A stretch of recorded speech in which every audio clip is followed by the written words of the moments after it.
Hi, my name is Caitlin and I work at the North Caddo branch of the Shreve Memorial Library. And for today's story time, we will be reading No, No, Gnome. The students at Green Thumb Elementary had been working hard on their garden all year long. Finally, it was almost ready to harvest. Everyone was excited.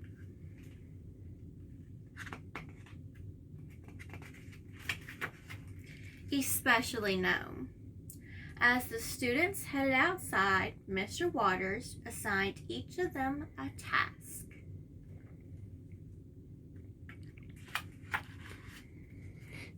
The kids quickly got to work.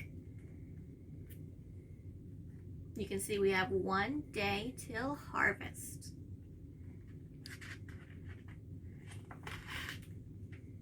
At first, Gnome was helpful, but then, can you tell what Gnome is doing?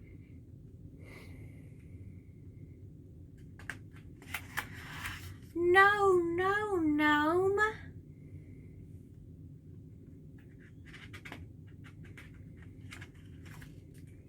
Mr. Waters suggested Gnome try something else, but pretty soon. Can you guess what we're gonna say?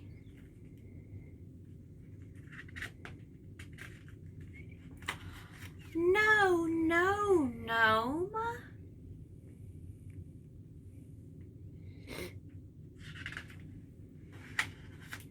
Mr. Waters gave Gnome one last chance.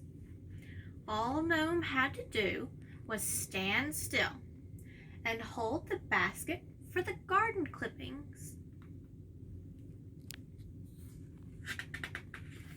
Do you think he's going to be able to do that? No. But Gnome didn't even last 1 minute.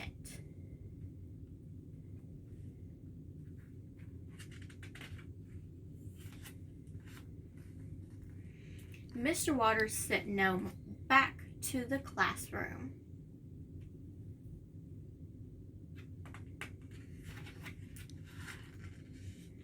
When the other kids returned, no one said hello.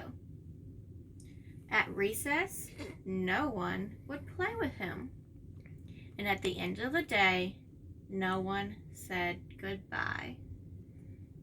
I think the students are sad Gnome destroyed the garden.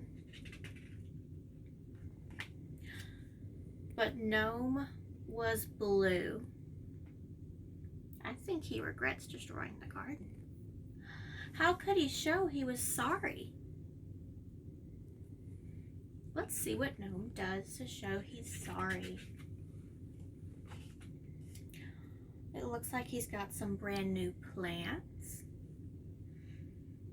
And then he put a plant in the new garden with Mr. Worm. And he even got some pretty flowers.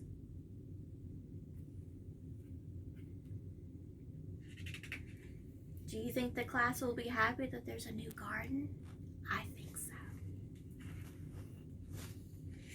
The next day, Gnome couldn't wait to get back to the garden. And the other kids were dreading it.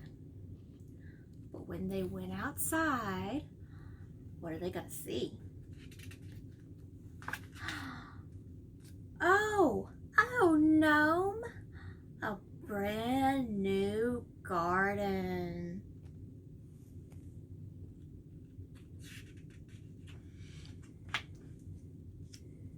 The students got to work picking their harvest bounty, and Gnome was helpful most of the time.